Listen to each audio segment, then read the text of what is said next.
তারা তাকওয়া নিয়ে কাঁদত আর তোমরা গুনাহ নিয়ে হাসো।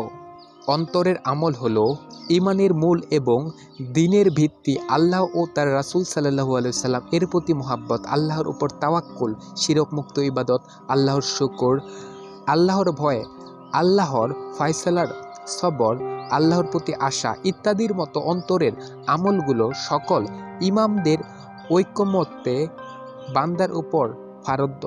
হে আল্লাহ, আমি আপনার নিকটে গ্রহীত চরিত্র, গ্রহীত কাজ ও কুপ্রবৃত্তি হতে আশ্রয় চাই। সব প্রার্থনা কবুলে হলে আপনার জীবন অকল্যাণে ভার্জিত।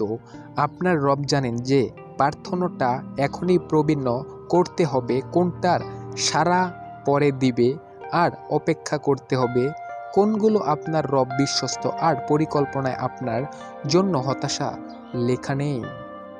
হে আল্লাহ, এই জুম্মার দিনের উছিলায় আমাদের ক্ষমা করুন। বান্দা যখন ইমামের সাথে পেয়ে যায় এবং এর মিষ্টতা অনুভব করতে পারে, তখন তার জিহ্বাহ অঙ্গ প্রত্যঙ্গ এর প্রভাব প্রকাশ পায়। তার জিহ্বাহ আল্লাহর স্মরণ এবং আল্লাহর সন্তুষ্টিমূলক কথা মিষ্টি লাগে। তার অঙ্গ প্রত্যঙ্গ আল্লাহর অনুগত্যেই ছুটে চলে। অতীতে যারাই আছড়ে খেয়ে পড়ে আবার উঠে দাঁড়িয়েছ, তারা পা বদলে ফেলনি, হাঁটার পদ্ধতি কৌশল বদলেছে। উম্মাহ টিকে থাকবে তিনটি গুণের উপর নির্ভর করে।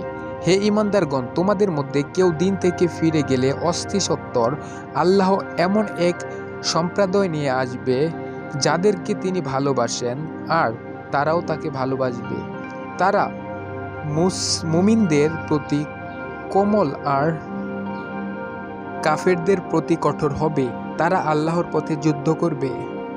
যে ব্যক্তি আল্লাহকে চিনতে পারবে সে অবশ্যই তাকে ভালোবাসবে, আর যে আল্লাহকে ভালোবাসবে তার ওপর থেকে কালো মেঘ সরে যাবে এবং তার হৃদয় থেকে বিদায় নেবে দুশ্চিন্তা ও দুর্ভাবনা।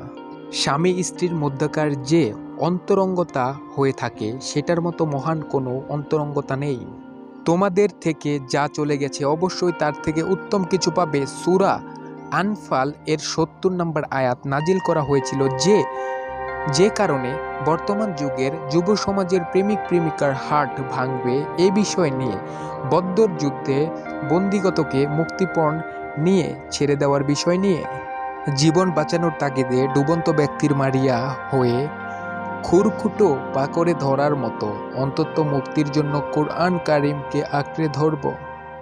যারা নিজ স্বার্থ ত্যাগ করে অন্যের সুখ চিন্তা করে, আল্লাহ তাআলা তাদেরকে নিজ অনুগ্রহ দ্বারা প্লাবিত করে দেন। ওহে নফস, রমজানে তুই কার প্ররোচনায় আল্লাহর নফরমানি করিস? 5টি বিষয় আসার আগে গুরুত্ব দিন। মৃত্যুর আগে জীবনকে, অসুস্থতার আগে সুস্থতাকে, দরিদ্রতার আগে স্বচ্ছতাকে, ব্যস্ততার আগে অবসর সময়কে, বার্ধক্যতা আসার আগে যৌবনকে। নামাজ কাজা, তুমি কার সামনে দাঁড়িয়ে কাকে ব্যস্ততা দেখাও? আর যারা তওবা করে না তারাই তো জালিম।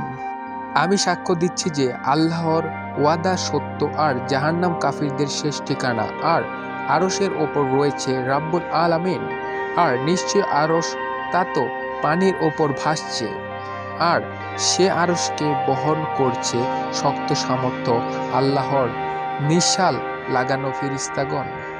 তোমরা দুর্বল হইও না এবং দুঃখিত হইও না, বস্তু তোমরা বিজয়ী হবে যদি তোমরা মুমিন হও। যদি তুমি আল্লাহর নিয়ামত রাজিকে গণনা করতে চাও, তবে তা তুমি কখনো গণনা করে শেষ করতে পারবে না। তাদের চাহিদা থাকা সত্ত্বেও আল্লাহর সন্তুষ্টির জন্য আহাজ্য দান করে মিসকিন, ইয়াতিম ও বন্দীকে।